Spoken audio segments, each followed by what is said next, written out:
no. Hurry hard. Hurry hard? Hard! Hard! Hurry hard! Hurry! Hurry hard! And how does that feel? Feels kind of good.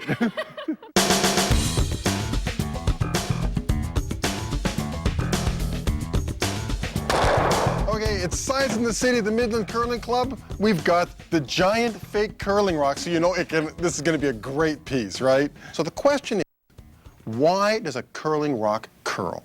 Because we want it to, Alan. Okay.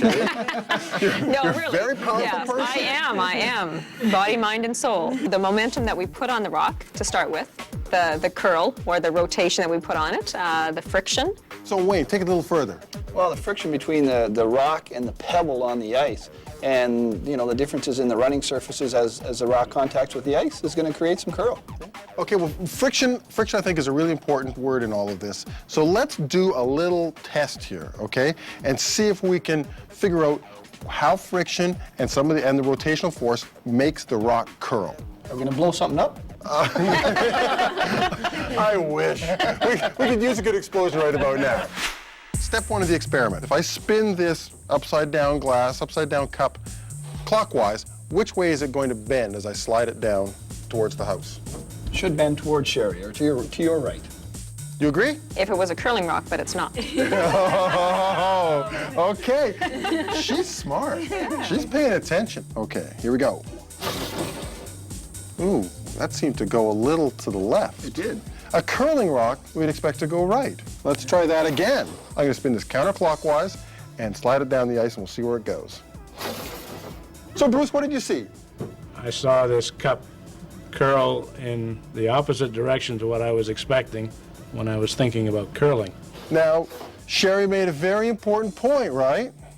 This isn't a curling stone, and this isn't a sheet of ice.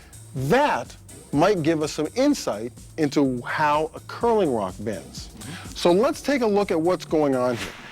We'll come back to this cup right here, and we'll start with it. I'm going to take it from its orientation like this. I'm going to turn it over on its side, so it's now like a wheel. Where is that contact point, Wayne? At the bottom, where it touches the ground. So this is a wheel, and I was rotating it like this. Which way would you expect the car attached to it to go? It's going to go that way. It would go this way. If the surface is going this way in contact with the ground, right, friction's going to want to push it that way, the opposite way. Yeah. Okay? So let's turn this baby back over again. If this cup is sliding and rotating clockwise, so the leading edge is heading in that direction, which way would friction want it to move?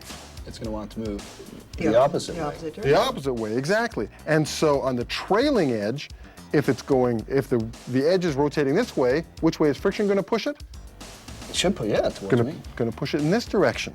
On a dry surface, as this thing sort of grinds its way along, you have slightly more friction on the leading edge than the trailing edge. And that means it's, in a sense, sort of rolling off of that point and rolling that way. Aha. Okay, that's on the dry surface. What's the difference between this surface here and what we have out on the ice? Well, it's ice. It's ice, and so ice is wet. Is it really wet, though? It's frozen. It's frozen, it's solid, but ice down to a very low temperature, down to -40 or thereabouts, has a very fine layer of water on it all the time. So that layer of water makes things slippery. And that's really important when it comes to curling a rock. If we contrast the cup with the stone, we have to remember the bottom of the stone is concave and there's this circle running surface, right? As the rock's sliding down the ice, there's a little more water under the front. It's carrying the water around, but it's a little better lubricated at the front, right? That's right. And that means back. a little less friction at the front, more friction at the back. So if you've got more friction at the back, which part of the contact surface is causing the curl? It would be the trailing edge, And why is it the trailing edge? because that is the less water buildup. Yeah. And that gives us more friction, right? That's correct. So what the scientists tell us is the rock's sliding. It has a little bit of water underneath that contact patch, but it gets a little bit more under the front than it gets under the back. As it rotates, it brings the water with it, but because you have more water under the front, it slides more freely, get a little more friction, a little more grip at the back, and that causes the trailing edge to create the motion that way, the lateral motion. So at the end of the day, as the cup is sliding and rotating on a dry surface, where's the greatest friction, Wayne? On the front edge. As the rock is rotating and sliding on the wet surface of the ice, which edge is causing the curl? The back of the trailing edge. That's right, the trailing edge. That's all well and good, but I've yet to see anything blow up. Oh, watch this.